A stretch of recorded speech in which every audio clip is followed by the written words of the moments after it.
All right, folks. So, yesterday in the news, District Attorney Andrew Womble, who is the person in charge of... God damn it, Max. Is the person in charge of whether or not the officers who shot and killed and murdered, executed, and assassinated Andrew Brown Jr. in the city of Elizabeth City. Andrew Womble decides whether or not they get charged.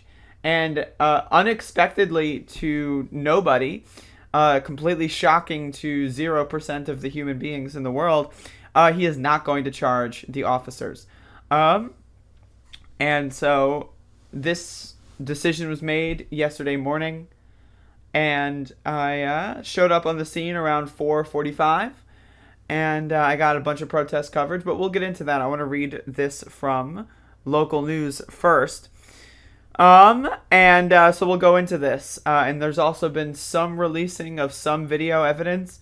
Now, I want to remind everyone, Womble said that Andrew Brown had backed up and tried to hit police officers with the car. That was what he said weeks ago. Now, obviously, that didn't happen. Duh.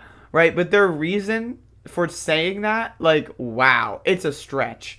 Right? Like, imagine how these cases would have gone before video evidence existed. You know? So what they're hinging on is that police officers reached out on their own volition to touch the car, and because the car was moving at 2 miles per hour, and the police officer poked it with their fingernail, that means it's assault with a deadly weapon, and therefore Andrew Brown's a mass murderer or something. It's like, what? But the video evidence doesn't say that. It doesn't show that in any capacity. Well, whatever. It's whatever. Don't worry about it. No, it was my brother. He can't be going to jail. Oh, that was my cousin. Sorry, can't do it. Good old boys, motherfucker. So here we go. Mr. Brown's death, while tragic, was justified because Mr. Brown's actions caused 3 deputies. Well, okay, how about, okay. Right, okay, so the deputies were there. They all had guns. And that's where you start the story? What? Okay. So you don't start the story on the fact that Andrew Brown was, unarmed, no history of violence. You don't start the story there. No.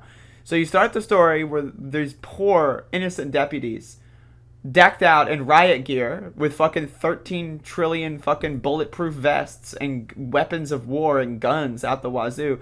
So that's where the story starts. And they're afraid for their lives because they poked a car that was moving in the opposite direction of them at 2 miles per hour.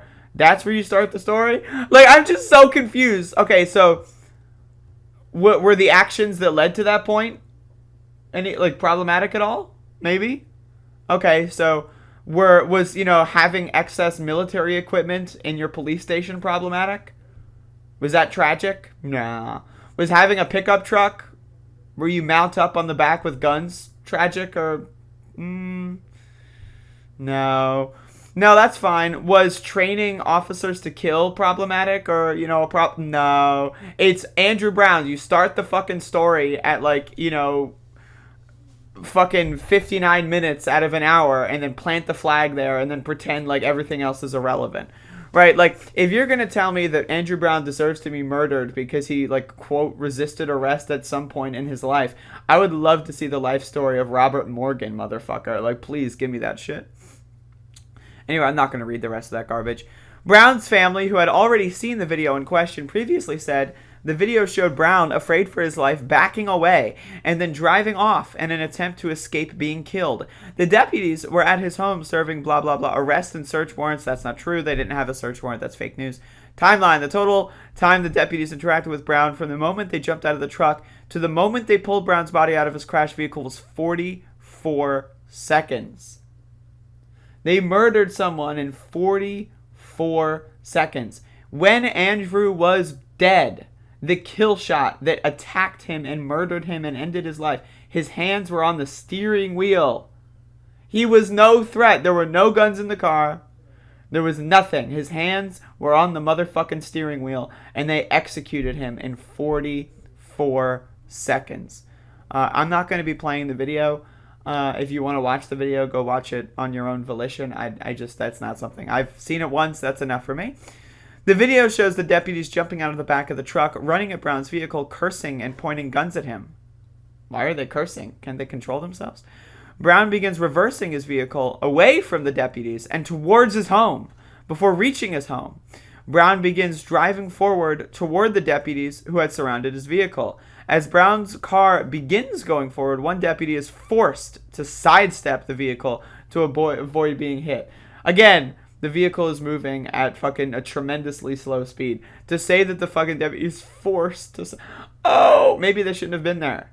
That's like saying, okay, I was playing basketball in the middle of fucking an interstate, and, you know, I was forced to sidestep vehicles while chasing my basketball.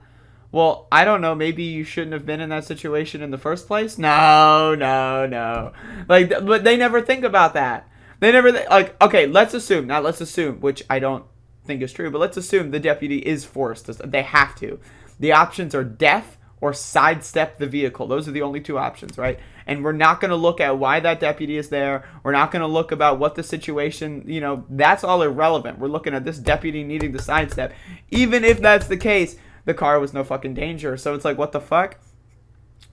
Brown's precise speed in attempting to flee and striking Deputy Lunsford is uncertain. Well, we have the body camera footage. What does that mean? It's uncertain. What? It's just look at there's the tape. It's right there. Like Andrew Womble like showed some of the tape. It's right there. The speed is clearly visible. But okay, all right. A lot of the disagreement between the family and the DA lies with Brown's intent during the short exchange with law enforcement. Brown's family and attorneys have said the video show Brown backing away and turning away from his vehicle from the deputy in an effort to drive off. We were able to see Mr. Brown sitting in his vehicle. That he was ambushed as the sheriff's office made their way toward the residence, one attorney for the Brown family previously said, appearing to be surprised. At all times his hands were visible. At all times he did not appear to be a threat. Womble says Deputy Lunsford was struck twice by Brown's vehicle. Struck again. Okay, so you see, imagine this is a car. Now this is me, right? This is my hand. Oh no! Oh no! Like what is that? Like, this is not getting struck. If anything, this is striking.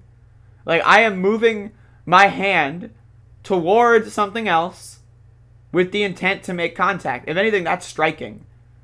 Right? That would be like, okay, so I've got like a pan of hot oil, and I've got like food, right? And I just happened to drop the food in the frying pan. Well, I didn't want to fry my food. I wanted to bake my food. But I just happened to hold the food over the frying pan that already had hot oil in it. I don't know how that happened. I definitely didn't spend several years of my life training for this moment. No. I didn't spend years of my life, dedicating myself to murdering people or, whatever. No, so it's not like, I had my food over the pan of hot oil and then dropped it in there and then specifically put the lid on the oil and then started flopping the frying pan around. And then after that happened, I was like, wait a second, I want to bake it. What? I'm just so, like, what the fuck? Like, what kind of logic is this? And this is what I want you to think about. This is the era of videotapes. These motherfuckers, like, think about that. Before there's body camera footage. Right? Like, before there's body camera footage. It's their word against the dead man's. Right? So, like, think about it. This has been the way that they've tried to get away with this shit for fucking centuries, motherfucker. Like, body cameras only started existing, really, let's be honest, in the last, 5 years. 5 years, really, we've had, more standardized body camera footage. Or body cameras. But the United States of America and policing didn't start 5 years ago.